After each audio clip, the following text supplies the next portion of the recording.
a Cambridge University study that looked at 500,000 people that were engineers, mathematicians, physicists, and inventors, found that some of the brightest thinkers exhibit autistic tendencies even if they don't receive an official diagnosis or don't pursue that diagnosis.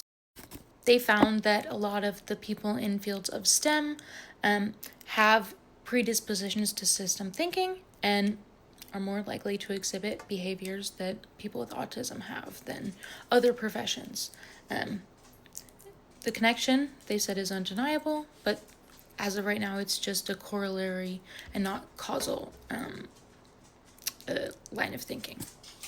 So I just wanted to go through some of the brightest thinkers that are found to be autistic to just show that the world would not be what it is today without the minds of people of autism. And we need to celebrate us and stop the hate and the stigmatization. Albert Einstein, although not being officially diagnosed, had many of the signs pointing towards autism spectrum disorder. Studies found that he was nonverbal until he was 4, and then he would obsessively repeat sentences to himself until the age of 7. And he struggled a lot with social interactions. Good boy, Ollie. We'll go outside second. Sorry, I taught my dog how to use the buttons to go outside, and he is spamming. So give me a sec. I'll be back. Albert Einstein has done some of the most important contributions to science. Chemistry, like quantum theory of light, theory of relativity. Good boy, Ollie. I'm coming. He did a lot for quantum theory and just a ton of other scientific knowledge systems. His discoveries also led to these modern day inventions. Some people say paper towels, solar power, stock market forecasts, and laser pointers. Although there's like a million more. Isaac Newton, who discovered this gravitational constant and provided information that have founded the theories that we have now and the math that we have surrounding gravity. He was known to be pretty reclusive, and he was having issues with small talk and holding like basic conversations. And he would forget to eat when he focused on something, which is something like I, as a person with autism, do all the time and is very common. Isaac Newton laid down some of the 3 laws of motion and developed a lot of advanced mathematical principles and even discovered knowledge on rainbows and like white light. He pretty much did a lot of things which are really important. Telescopes, color spectrum. He did the sextant, invented that. Charles Darwin, who founded a lot of the principles that we now know about evolution and natural selection, was also found to be on the spectrum, or at least exhibited tendencies common with these individuals. He's like one of the most known biological names if you take a biology course. He's done so much and has been essentially like the founding principles of natural selection and evolution. And we would not be able to do like any of the stuff that we do now without his work. Nikola Tesla, who did a lot with the electrical systems and making it so we can transport electricity and have these power stations. Thomas Edison actually supposedly stole a lot of work from Tesla, and a lot of the things that he invented were actually from his sort of protege, Nikola Tesla.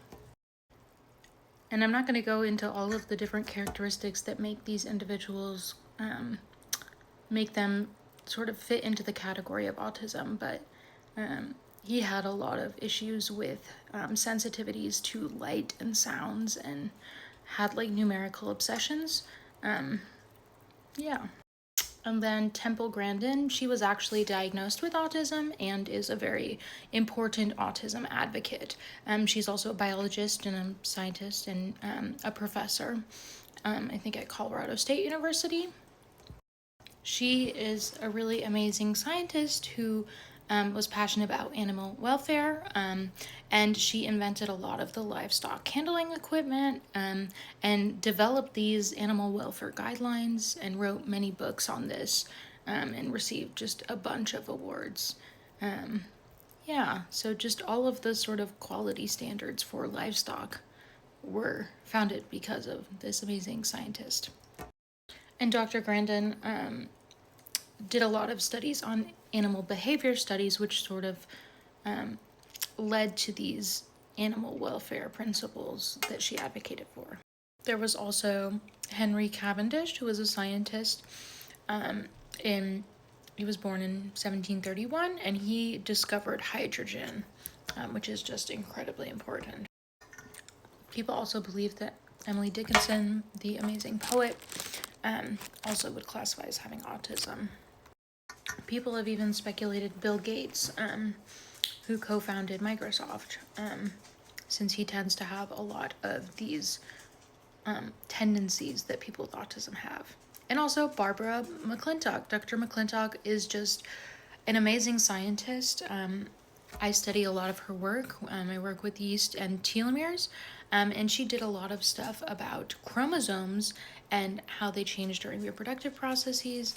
And she was also thought to have autism. And she actually refused. She almost refused the Nobel Prize, which I think is interesting. She was also someone who discovered transposons, which are these genes that can sort of hop around from locations on one chromosome to a different one. And I think she discovered this in corn, which is why you can see corn that have many different colors. And I'm actually using transposons to do my studies of telomeres and the DNA replication that occurs at telomere-like sequences. So this is really important, and I use it a lot for the screen that I'm doing to find genes that impact that, because I can sort of just hop in this massive transposon, which will disrupt genes. And none of this would have been possible without Dr. McClintock. Jerry Seinfeld, who's a comedian, he also just openly acknowledges that he has this autism spectrum disorder. Mr. Tesla, he who shall not be named, also has it, but I do not think, I mean, he's done a lot for inventions, but I do not think he's a moral person, and I really frown on a lot of the things that he has been doing. And then, I don't know if I'm pronouncing this right, but Satoshi Tajiri created Pokemon, and I mean, I'm very obsessed with Pokemon. I play Pokemon Go like every day, so I thought that was cool. Ollie, we just went outside. And then Thomas Edison, who stole Nikola Tesla's inventions, also was thought to have autism, as well as like Henry Ford, Benjamin Franklin, Beethoven, Mozart, just a lot of musicians and a lot of really incredible people who have made the world what it is today. So yeah, we desperately need people with autism, and we need to destigmatize these spectrum disorders, and show the value that we hold, because we do. We've done a lot for society, and that needs to be acknowledged.